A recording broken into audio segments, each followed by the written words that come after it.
Hello and welcome to the Over 50 Health and Wellness Podcast. I'm your host, Kevin English. I'm the founder of The Silver Edge, and our mission is to help you build and maintain a lean, healthy body that you love for the rest of your life, so you can show up in the second half of your life as the strongest, healthiest, most vital version of yourself. Today, we have another episode of the Coach's Corner, so it's no guest, it's just me, and we'll be back next week with our normal interview format. But today, we're going to talk about how to get your first strict pull-up in 6 weeks. Pull-ups are a dream goal for many of us over 50, and for good reason. A pull-up is a sign of upper body strength mastery, and anyone over 50 who can do even one strict pull-up is in elite company. Now, before we jump into today's episode, I want to make sure you download our free guide titled 6 Weeks to Your First Pull-Up. You can find that over at silveredgefree.com or in the show notes for this episode. But we're going to break down my 6-week program for getting your first pull-up today. And the guide has all of those exercise details as well as video demonstrations of all the movements in it. So make sure you guys grab that as a companion if you are trying to get your first strict pull-up. So without further ado, let's get on with today's show. How to get your first pull-up. Okay, so you want to get your first pull-up. I think that is a fantastic goal. I love having a goal, especially a stretch goal, and depending on where you're starting from, getting your first strict pull-up might be an audacious goal. So here's the deal. Why should you try and get your first pull-up? Why should you work hard towards this? First of all, you'll be in very rare company. I mean, the ability to do a strict pull-up is a incredible feat for any age, right? Let alone for somebody over the age of 50. And this really is the ultimate feat of upper body strength. It uses pretty much every muscle in your upper body to complete this. So before we get started, let's talk about what we mean when we say a pull-up and specifically what we mean when we say a strict pull-up. So first things first, let's talk about the difference between a chin-up and a pull-up. Really, these two movements are very, very similar. A chin-up is typically when we have our palms facing us. So we have an underhand grip on the bar, if you will. And a pull-up is typically when we have our palms facing away from us. So what we're going to talk about here is getting your first strict pull-up. That is the classic exercise. That's the classic variation, the pull-up as opposed to the chin-up. The chin-up's a little bit easier. Both have great value, and once you've mastered these movements, you should probably incorporate both into your workout routines. But today we're going to talk specifically about getting your first strict pull-up. Now, what do I mean by strict? So if you go online and you look up pull-ups, there's a number of different ways to do pull-ups. If you watch, say, gymnasts do this or CrossFitters, they typically are doing some form of a kipping pull-up. And kipping is what it sounds like. It's basically using your body momentum to assist in the movement. Now, there's nothing wrong with kipping pull-ups. I would strongly urge, if you have the desire to do kipping pull-ups or gymnastic pull-ups, that you first learn to master strict pull-ups. I personally believe that learning kipping pull-ups before you can do strict pull-ups is a shortcut to injury. That being said, a kipping pull-up, if you think about gymnasts, how they move around a bar, they're going to get some momentum started in their hips and they're going to swing. Or if you watch elite CrossFitters, they do this very well. If you watch novice CrossFitters, typically they look like they're flailing on the bar. That's not what we're talking about here. What we're talking about is starting in a complete hang position, so your arms are straight, and then without really moving your hips to assist in the movement, you're going to basically use your muscles of your upper body, primarily the lats of your back, and you're going to pull yourself up until your chin is over the bar, and then you're going to lower with control. That's a strict pull-up. So what muscles are used when we do a pull-up? Like I said, this is a total upper body exercise. We're really engaging all of the muscles of our shoulder girdles, certainly of our arms, but the focus muscles are in our back, primarily the lats. And the lats are the large muscles that are running down each side of your back. So As you're working through these exercises and these drills in order to get you to your first pull-up, let's make sure that we are conscious that that is the muscle that we're primarily engaging. Now, for a lot of us, that can be tricky to engage our lats. We don't really call on them if we have sedentary lifestyles, but certainly we are going to work on building our lats as we go through this 6-week program. So how much time and effort it's going to take to get your first pull-up really depends, right? It depends on where you're starting from. But if you're reasonably healthy, I think a 6-week goal is absolutely realistic. Now, obviously, having a healthy weight helps. If you're overweight, it's going to be very, very difficult, or more difficult, I should say, to get a first pull-up. And really, it comes down to a strength-weight ratio. When you see guys or gals repping out tons of pull-ups, typically they have that leaner, more athletic build, and they're exceptionally strong for their weight. So keep that in mind as you're saying, well, okay, I would love to get my first pull-up. Take an honest assessment of where you are, and that's really going to help guide how long this should take. Now, in the intro, I talked all about this guide. Hey, go download the guide. This is a 6-week progression. So each week you have some exercises, and the idea is that you're starting from a place of pretty much a complete novice. You can't do a pull-up. You can't do half a pull-up. Maybe you've never tried doing a pull-up, but you feel like you're within striking range. That's kind of what we're looking for. So in each week, we're going to have a progression, right? You're going to have this week, we're going to work on grip strength and hanging from the bar. The next week, we're going to work on some scapular strength. And each week builds on the week before.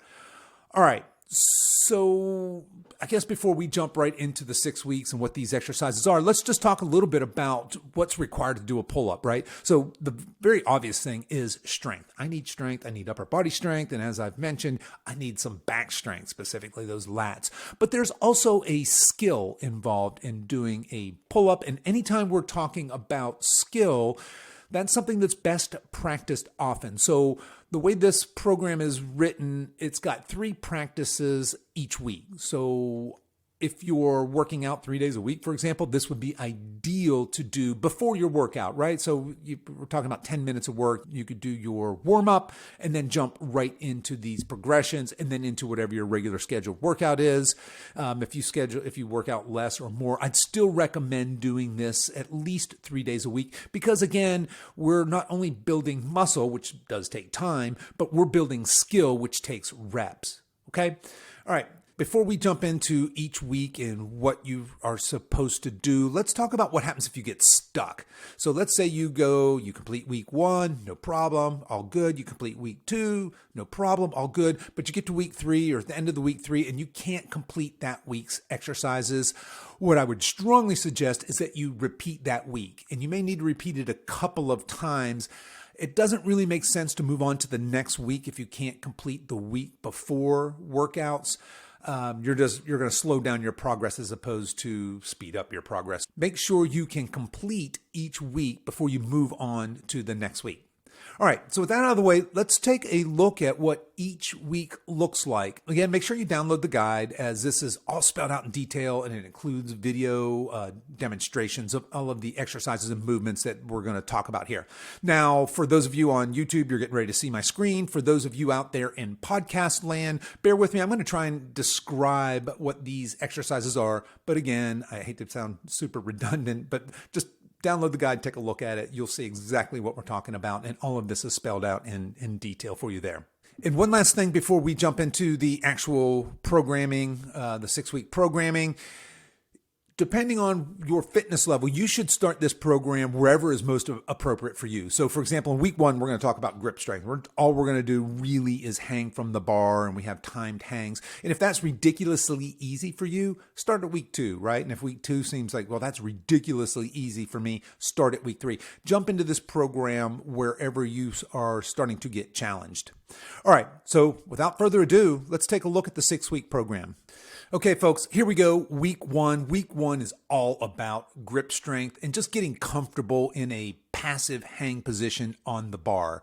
So I strongly recommend that you watch the video in the guide where I walk through this. But basically, all we're going to do is very simply hang from a bar. So you got 3 days, right? Day 1, day 2, day 3. On day 1, we're going to walk up to our bar, maybe use a box or a bench, grab that bar, and again, that overhand grip so our palms are facing away from us, and we're just going to hang for 10 seconds.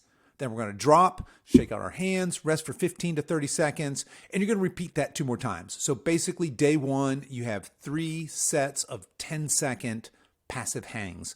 So you're going to hang for 10 seconds, hop down for 15 to 30 seconds, jump back up, hang for 10 seconds, nice tight grip on the bar, hop down, shake it out, and another 10 seconds.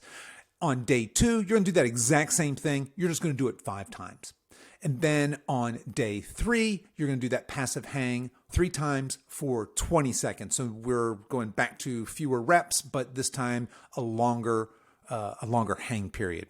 So there you have it. Day 1, 3 sets of 10 seconds. Day 2, 5 sets of 10 seconds. Day 3, 3 sets of 20 seconds. Really simple. This shouldn't take you obviously very long at all. I would recommend doing this after your warm-up before your main workout. All right, then moving on to week 2. Once you're able to complete, again, I want to make sure that you guys can do a passive hang 3 times for 20 seconds and you feel strong and capable there. So in week 2, we're going to start to activate our shoulder girdle, our traps, and our lats a little bit, some of that mid-back work. Again, I've got a video here. If you have that guide, make sure you watch that for some tips on doing what we're going to call passive and active hanging. And this week, we're also going to introduce a scap pull-up or a scapular pull-up. So I've got the note here. Those of you on YouTube can see it. When you're doing these scap pull-ups, I want you to focus on pulling your shoulder blades back and down. And as we're doing this movement, I want you to think about pulling your chest towards the bar. Okay, that's going to be our cue. So here we go. We have 3 days of work in week 2.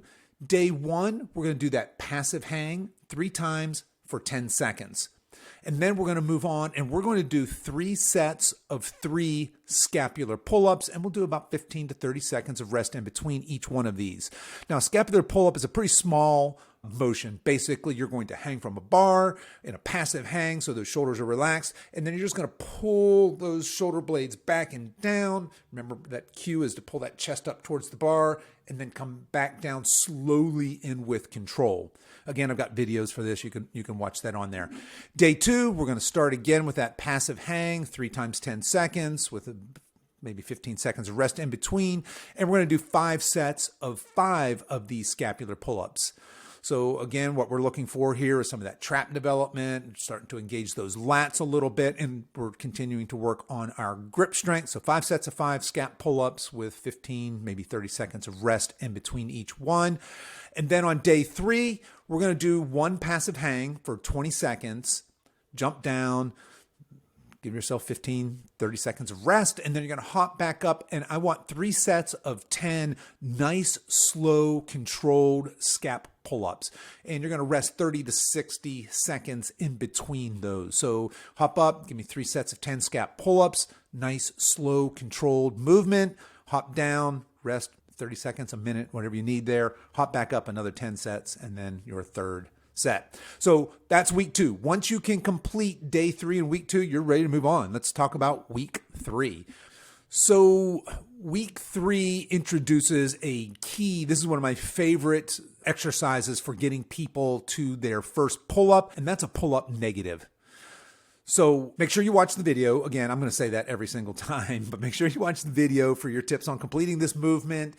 It's critical that you master these negatives. Your ability to do a slow, controlled pull-up negative is probably the number 1 predictor in your ultimate success of getting your first strict pull-up. So this week is absolutely critical in your road to getting your first pull-up. So let's talk about it. Again, we've got 3 workouts, and these are meant to be completed after your warm-up, but before your main workout. You don't want to complete these after because you're going to be a little bit worn out. So day 1's going to start with 3 sets of 5 of those scap pull-ups that we introduced in week 2, right? We're going to have 15 to 30 seconds of rest in between. We want to keep those rest intervals short. By now, you should be very comfortable, but again, those scap pull-ups in a nice, slow, controlled manner. Then rest a minute or 2, and we're going to do 3 sets of 1 pull-up negatives. Now, pull-up negative, for those of you who are wondering what the heck that is, and you haven't maybe clicked on the video in the guide yet, is pretty much what it sounds like. You're going to stand on a box or a bench. You're going to get in that top of your pull-up position, so your palms are facing away from you, your chin is over the bar. You're going to take your feet off of the box or bench, whatever you're standing on, and you're going to very slowly, like 4 and 5 seconds, lower yourself with control down into that full passive hang position. Right? So you're going to do that 3 times, and you're going to rest as needed in between this, no more than 60 seconds, right? We don't want you resting 3-4 minutes. That doesn't make sense, but 30 to 60 seconds in between these, shake it out, get back on your box or your bench, get your chin over the bar, palms facing away from you, hands just outside of shoulder width apart, and nice, slow and controlled. Now, some of you might not be able to do a full 5-second, 6-second negative here, and that's okay. And this is a week that I want you to repeat until you can do this in a very controlled manner and you feel strong and capable here. All right, day 2, more of the same, just a little more volume. You've got 3 sets of 10 scap pull-ups, 15 to 30 seconds of rest in between there. By now, these should be very familiar with you. And we're going to do 5 sets of pull-up negatives, so 5 sets of 1. So you're going to do a pull-up negative. You're going to rest 30 seconds to a minute. You're going to do another. You're going to do a third, you're going to do a fourth, you're going to do a fifth, right? And then on the final day in this week, we are going to do 3 sets of 10 scap pull-ups. That's what you did in the last workout. And you're going to do 5 sets of 1 pull-up negatives. But this time, we're really going to slow it down. See how slow you can go. Can you make this last 10 seconds? Can you make it last 20 seconds? Really want you to work on owning every centimeter of this movement, right? So as you're going down, think about the muscles that are controlling. Your shoulders are going to be on fire. Certainly your arms are going to be lit up. But I really want you to concentrate on your back, on those lat muscles as you're slowly lowering with control. Make sure that you guys have really got control over these pull-up negatives and that you absolutely own it before going to week 4. If you feel like you don't, I would strongly recommend, I would go back and do day 1, day 2, day 3. If you still feel like those pull-up negatives are really hard, just repeat day 3 a few more times until you really feel like you own that. All right. Week 4, we're going to add a new movement. It's the inverted row. So we're going to continue practicing what you've learned so far, but this week we're really going to we're adding the inverted row to add some muscle to the back. So we're really trying to strengthen, again, these lat muscles. Inverted rows are great for this. I want you to make sure you watch the video again if you don't know what an inverted row is, and to figure out what height is appropriate for you and what foot placement is appropriate for you. But I want you to set that bar at a place that challenges you but allows you to do these inverted rows. So day 1, you're going to start with 10 scap pull-ups. And then you're going to move right into 5 of those pull-up negatives. Again, nice, slow, controlled. I want you feeling strong on these. And then you're going to do 3 sets of 5 inverted rows, and you're going to rest about a minute in between. So I want you well rested before you get back on there. Again, make sure that the higher that bar is, the easier inverted rows are. The lower it is, the more difficult. But I want you to make sure you can complete this movement in the full range, which means your chest touching the bar at the top, and that slow, controlled eccentric movement or lowering portion of that. You might have to play around, but find a bar height that is appropriate, that allows you to complete 3 sets of 5 of these inverted rows. Moving on to day 2, we're going to start with 1 set of 10 scap pull-ups. You're going to rest for 30 seconds or so. You're going to do 5 of those pull-up negatives again. Slow, strong, you own these. And we're going to add a little bit more volume to your inverted rows. 3 sets of 8 on these inverted rows. Again, I want you to be strong. I want you to be confident on your inverted rows. Make sure you're getting the full range of motion. Set that bar wherever you need to in order to get these inverted rows. Remember, we're really targeting the back muscles here. That's the intention here. We're trying to get that back a little bit stronger. Day 3, more of the same. You're going to start with our 1 set of 10 scap pull-ups. You're going to do 5 of your pull-up negatives.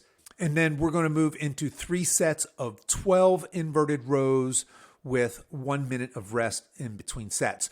Now, again, just like I talked about in week 3, I want you guys to own this week before you move to week 5. This is going to be a big predictor of your success. You absolutely have to have a strong back in order to do a strict pull-up. So if you feel like your inverted rows, if say that bar is rib cage or chest high, and you're able to, and you're really struggling to get the 3 sets of 12 inverted rows on that third day, what I would do is go back, do this week again, maybe even repeat it a couple of times, but lower the bar each time. So as that bar, I mean, ideally you want that bar to be about waist height. That would tell me that, hey, your back is good and strong. If you're able to do 3 sets of 12 inverted rows with that bar, say at belly button height, that is a good indicator that your back is strong and ready to move on to week 5. If that bar is up here at chest height, and your feet are kind of close in, that's telling me probably you have some strengthening you want to shore up before you move into week 5. All right, so we're going to assume that you guys now own week 4. You're feeling strong in your pull-up negatives. You're feeling strong in these inverted rows. Let's talk about week 5, because week 5 is all about practicing the skill of the pull-up. And to do this, we're going to do banded pull-ups. Again, make sure you watch the video because I talk all about how to do this.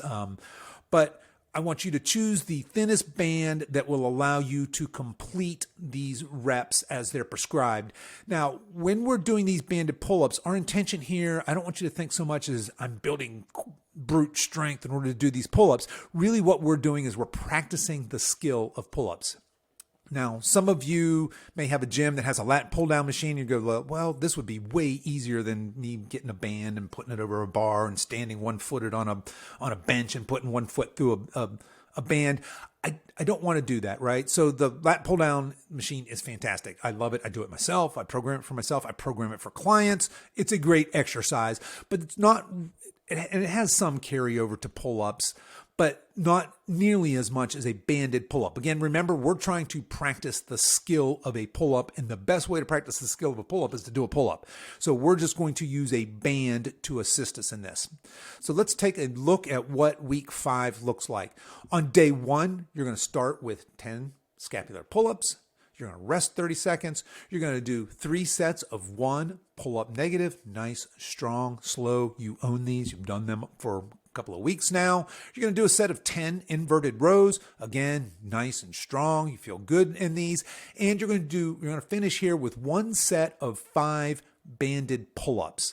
So again, we're going to get that band over the bar, put 1 foot through, and choose a band that's going to allow us for these to be challenging, but not to be crazy difficult. I don't want you struggling to get your chin up over, or worse yet, get your hips swinging to give you momentum. You should be able to complete 5 sets of these, and it should feel difficult, but not crazy difficult, right? We're practicing skill. On day 2, it's kind of more of the same, right? We're going to start with 10 scap pull-ups. We're going to move into 3 negative pull-up negatives. You're going to do 10 inverted rows, and then you're going to do 3 sets of 5 banded pull-ups, and I want you to rest a minute in between. So the idea is that you're well rested, ready to go. Even though these banded pull-ups aren't, your perceived exertion shouldn't be a 9 out of 10. It should be like a 7 out of 10. We're practicing skill here. I want you well rested before you're back to the bar. So 3 sets, 5 banded pull-ups. And then on day 3, we are going to do 10 scap pull-ups. We're going to do 3 pull-up negatives. You're going to do 10 inverted rows. And then you're going to do 5 sets of 5 banded pull-ups with that rest in between each one. So there you go. That's week 5. You have done 5 weeks of training here. And in week 6, we're actually going to test our 1 rep pull-up. But before we go there, make sure that day 3, that you own day 3, that you can do these scap pull-ups followed by the pull-up negatives, followed by your inverted rows, followed by 5 sets of 5 banded pull-ups, and you feel good, you feel confident. When you're ready, let's move to week 6. Week 6 is all about our test. So after all your hard work, it's time to test your ability to complete 1 strict pull-up. Now, before you just grab the bar and go for it, take a minute, make sure, hopefully you've heard me say enough times, download the guide, watch the video. Watch the video for a few tips on your best chances for success in doing this, right? You might even watch it at the gym before you're ready to perform this. So when you're ready, I want you guys to complete this short warm-up. I want you to turn up some hype music, and I want you to go for it. So here's what we're going to do. You're going to walk into the gym, week 6. You're going to do whatever your normal warm-up is, but you're definitely going to do a warm-up because those of us over 50, we don't skip warm-ups, right? I want you to do one set of 5 quick, easy scap pull-ups. Jump down, shake it out. That should be really easy for you by now. I want you to do 1 pull-up negative, and I just want you to own every inch of that. I don't want this to be a 20-second negative, but this should be a 5 to 10 second negative, just a good solid negative, make you feel really confident. We're going to do 5 more scap pull-ups, just kind of loosen up those shoulders. We're going to feel really good. Let's crank up our tunes, whether that's in your headphones or in the gym, in your house, your garage, wherever this is. And then we're going to go for it. You're going to do 1 strict pull-up. Okay. If you completed 1 strict pull-up, congratulations. You are truly in an elite class of human beings in this day and age. It's kind of a sorry state of affairs, but most people, most young, healthy people can't do a single pull-up. If you are a female and you did your first strict pull-up, you are even in more elite company. And obviously, if you are over 50, you are in an even rarer company. So congratulations, your hard work paid off. And if you're wondering where you might go from here, I would humbly suggest working towards 2 pull-ups. I would then, of course, suggest maybe 3 and then maybe 4. So if you're interested in continuing your pull-up journey, I would suggest this. I would do a 1 pull-up every day before your workout. Because again, remember we talked about skill is something that needs frequency. The more you practice it, the better you are. So I would recommend that before you start, after you do a good warm up, and maybe you use some of the, some scap pull-ups, and then maybe 1 negative, and then do 1 pull-up. Now, if you have a pull-up bar or someplace you can pull up in your home, you might keep a band attached to it and do, every time you walk by it, do some banded pull-ups. That would be fantastic. Might consider doing 1 pull-up in the morning and 1 again in the afternoon, 1 in the evening. There'd be nothing wrong with that as long as you're not really overstraining yourself. But the more you practice pull-ups, the better you'll get at them. Now, if you did not complete 1 strict pull-up, don't give up. I would go back and repeat the exercises in week 5 or maybe even week 4 for as many times as you need to, because really all you're lacking here is the strength and the skill and maybe even the confidence, right? So going back, repeating those weeks, being patient, getting strong, practicing this skill is the key to getting your first pull-up.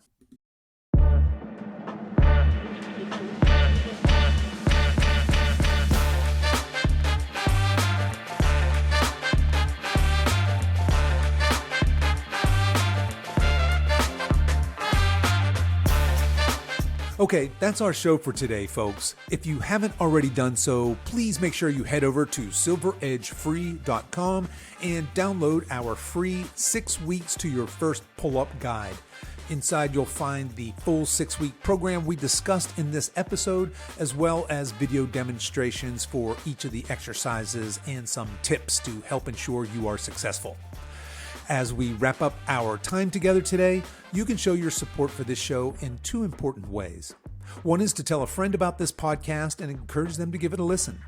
The second is for you YouTube folks to click the like and subscribe buttons, and for you podcast folks to consider giving this podcast a 5-star review on whatever platform you listen to podcasts on, and be sure to subscribe and follow so you don't miss any future episodes. I really appreciate you spending your time with me today, and until next time, stay strong.